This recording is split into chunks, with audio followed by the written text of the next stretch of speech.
And just like that, there is a new addition to the Grant Hinds and Ambel Barnard household, and we couldn't be happier.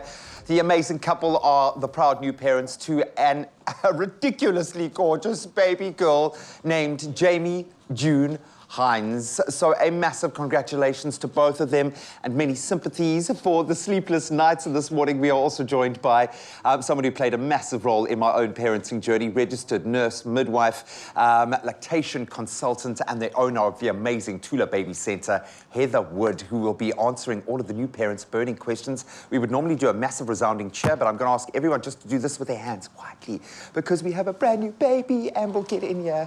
Oh my word, guys. Oh, congratulations, for like the 900th time, congratulations. Oh my goodness. So this is baby June, baby Jamie June. The first question, how do we say the name? Do we say it as a double barrel? No, just Jamie, just Jamie. Or JJ, or... Whatever, however you like, actually. I'm going to say it straight off the bat. You guys look exhausted. Yes. We feel exhausted. The last night was heavy. Actually, the last 2 weeks have been heavy. Yeah, man, as it should be, bro. You know, you were warned, okay? First of all, good genes, guys. You've created an absolutely beautiful little bubba with an amazing head of hair. She is so gorgeous and so tiny. How's it been? Are you feeling challenged? Does it feel like you're within the normal scope? How are you guys doing? How are you, Ambel? I think it feels like one long day since she's been born. Like, I don't actually know what day it is today, to be honest. It'll be like that for about 4 years, hey, Heather? I think. How has she been? How has her kind of first few weeks' journey been? It's been challenging. I don't think people explain parenthood very easily. You know, you think it's all just roses. I mean, you see this on TV and you go like, oh, super exciting. But it is... I like to see it as like a military boot camp. Wow. You have like an hour's sleep, and then a siren goes off, which is her crying. Then you've got to change, settle, and feed her, which takes an hour and a half. People go like, oh, that's easy. It takes about an hour and a half. It does get a bit better. Soon you'll be doing it with your eyes closed. Well, maybe you are doing it with your eyes closed now because you're so tired. Any challenges? Anything that's kind of got you guys a little bit, that feeling like it could be beyond the scope of normality? I think she might have started colic a little bit early, so we have been dealing with a lot of screaming and crying and her being a little bit fussy and unhappy. But it's just one of those things you need to push through, unfortunately. Yeah, completely, because it's so difficult to define. Heather, I can see the baby whisperer numbers above your head just going like this. And Heather really is the baby whisperer. Like, it's just the most ridiculous thing. But when we talk about colic, can you define it for us? And how do we approach it as parents in this brand spanking new phase of parenthood? So the first 2 weeks are meant to be the honeymoon period. Are you serious? Do you want me to just slap you across the face? So unfortunately, you aren't the poster kids for the first couple of weeks because you haven't had an average first couple of weeks. We missed our honeymoon. Yeah. So they are supposed to just feed and sleep and occasionally look cutely and engage with you, make some eye contact with you. That was the first day. Yeah. I think it was the first 3 hours. Yeah. So usually the first 2 weeks gives you a chance to get the feeding up and running because breastfeeding is like quite something to get started. So obviously the first job is to deliver a healthy baby and have a healthy mom. That's our first goal. And then we're so excited about that. But then actually your first job as a mom, as a new mom, is to breastfeed your baby. And I know that in that first week, you kind of had that concept of, okay, well, breastfeeding's meant to be painful and it's meant to be difficult. And it was only once you saw a lactation consultant that you realized, oh, it's actually not meant to be uncomfortable. Yeah. So the first... It's supposed to be a natural process. So the process, first most important thing is breastfeeding comfortable? And if it's not comfortable and your baby's not drinking nicely, get the right help early, and that you did. If you're crying in pain, it's not okay. Yes. So that's the first really bad mistake that people make. Everyone tells you it's meant to be sore, just suck it up, it'll get better. It doesn't if you don't correct it. Yeah. So I thought we were up and away once you got the breastfeeding sorted. This baby was back to birth weight within 7 days, which is very unusual. So this is a very well-fed baby. So our first assumption in the first couple of weeks if a baby's fussy is that they're not getting enough to drink. And that's what I would initially assume. This is a very well baby, a well-fed baby. I thought we would have an awesome second week.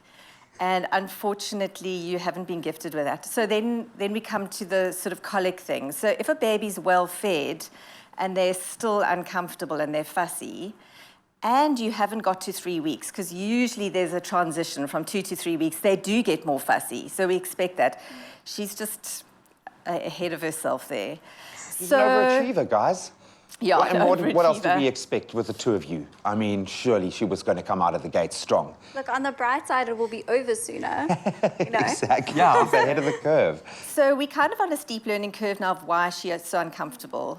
The first thing I would assume when baby's uncomfortable, which usually is 2 to 3 weeks, is we just need to teach some settling skills. So as new parents, you don't really know how to settle your baby. So we've gone through the settling skills, and I think you're pretty acing them. Yeah. And she's still not settling. So then I would start looking at other things. So you asked what colic is. Colic is quite a vague term. It's a baby who cries more than they're meant to cry. And usually when you hold and cuddle babies, as long as they're being held, they're perfectly happy. They love it, yeah, the connection. And we talk about the first 3 months of a baby's life as the third trimester. Sorry? Sorry, no, yeah, carry on. Because our babies come out very immature. Our babies are born... They still need a full semester to be I welcomed tend into to the think world, of them more like kangaroos. And kangaroos keep their babies inside for 4 to 6 months before they even poke their heads out and say hello to the real world. And our babies are quite similar. Our babies only walk at a year, and all other mammals are walking on day 1. Literally so our from babies are birth, very yeah. immature, and they need a lot of cuddling and closeness in the early months. So usually holding your baby is all that's needed. So you're having a little bit more of a challenge, I would say, than your average parents. But you're getting it right because you're healthy. Your baby is gorgeous and healthy, and despite the challenges, it's all coming together. Yeah, you look mentally, I think you're probably broken, but you've always been a little bit weird, so it's fine. We can deal with it, buddy. No, you guys really are getting it right, but I can remember it. It was close enough for me to remember just how challenging the lack of sleep is, apart from anything else. But, you know, when you look back, you are actually getting it right. But more burning questions. We're going to continue this discussion around the first few steps in this crazy journey of parenthood with the most beautiful baby girl and 2 parents who, one of them might actually fall asleep on this couch as we sit here and talk right now. And Heather is going to stick around. You can send your messages of congratulations. Maybe you've got some questions that you'd like us to answer. We are going to continue this discussion around new parenthood in just a moment. It's my feel-good breakfast show. Welcome back as we continue to celebrate new life. What a blessing it is to be a parent. It's a journey. It's challenging, but it is so rewarding. And it throws many questions along the way. And again, especially for new parents, those questions can have huge consequences. Especially, oh yes, you can hear that sound. We've got a beautiful baby girl in studio with us this morning. And of course, a very proud couple, Grant Hinds and Ambel Barnard, have their beautiful baby girl, little Jamie, here in studio, who's behaving so well. And we've got registered nurse, midwife, and lactation consultant, Heather Wood, the owner of Tula Baby Centre, here as well to answer some of our burning questions at the moment. We also had, in our own parenting journey, lactation issues or challenges, and that transition between breast milk into formula, and how do you manage that? Where do we stand? What is the prevailing kind of prognosis when it comes to breast milk and formula? Can you combine the two? How should you be approaching that? It's a big question, and I'll answer it in short. So breastfeeding takes 6 weeks to establish. And the way that you establish a good milk supply, because you start off with very little milk, and it's a supply and demand. So the more the baby drinks, the more milk you make. So your average mom is needing to feed the baby or empty the breasts at least 7 or 8 times a day for 6 weeks to establish a good supply. So if one wants to exclusively breastfeed, in other words, the baby gets all their milk from the breast, you have to feed often for the first 6 weeks, and then you kind of reach a plateau. You've got a full milk supply, and you kind of get you're in a rhythm then. So breastfeeding is quite hard work. It's quite intensive. It means for the first 4 to 6 weeks, nobody else can help you in the sense of replacing a feed. So it's challenging to start. In terms of the question about when do you introduce formula, a lot of moms will introduce formula from early on or later on if they feel they don't have a good milk supply. And you often need help with that because often moms think the baby's hungry and they're not. So it can be difficult to understand their cues. In the beginning, babies have no idea whether the discomfort in their tummy is hunger or whether it's crampy, windy stuff. Yes, yeah. So a colicky baby, like we don't want to label her yet, she's too young to label with that, but a fussy baby, if we didn't know she was gaining so well, we would think she was hungry and we'd be feeding her every hour. So a lot of moms think their babies are hungry and they're actually gaining really well, and they introduce formula when it's not needed yet. And of course, as soon as you start introducing formula, that's milk that you're giving your baby that the baby's not getting from your breast. So it can be a very good way to wean off breastfeeding is to introduce formula when it's not needed. Obviously, if a baby's hungry and the mom can't produce enough breast milk, then we do need to introduce formula. The other time is when moms go back to work, which is typically at about 4 months.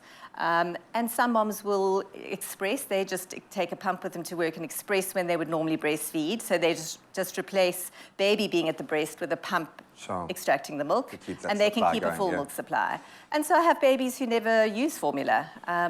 So that was great. I mean, it allowed me to help with feeds in the evenings by having a bit of a store of milk, which is great for the guy because you get to bond. Because, you know, being relegated to only pooey nappies for the first 6 months is a bit of a tough draw. I mean, yeah, you also don't get to carry the child for 9 months. Yeah. You don't have that bond. I mean, there's a clear bond differential between the two of us because, you know, like I've seen Ambel's photos known. of you sleeping with the little... Yeah, I want to get as close to her as possible. Exactly, like, I want dude. to, And any moment I can get. It's only going to get more intense. I have to ask him for her sometime. Yeah, good. That's the way it must be. No, you've got to share that because it's such an intensive load on a mom after what you've just been through to go straight into this without sleep while you're physically drained and mentally. You need your partner to be on it. How are you guys with baby and other people?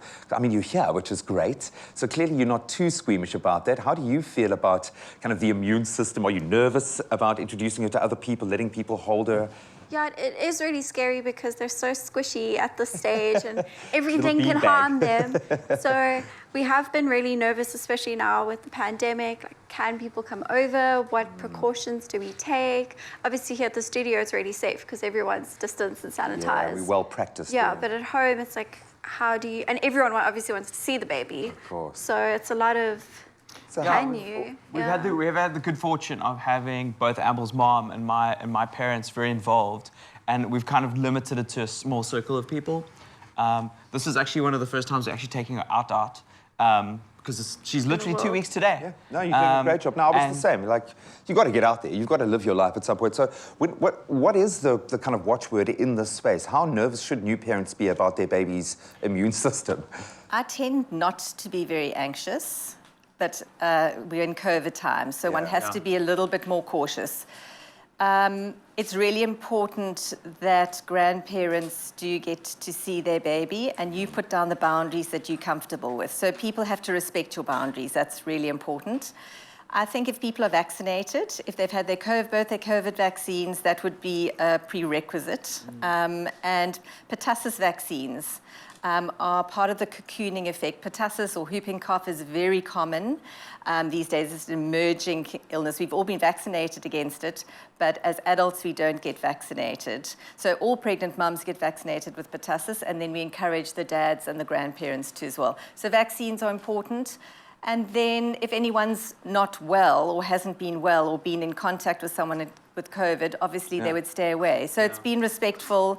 Logic prevails. And keep your bubble fairly small. Yeah. Sure. And you want to do that anyway because you're in this beautiful little baby bubble space and all emotional. I'm sure you're bursting out crying knowing him all the time.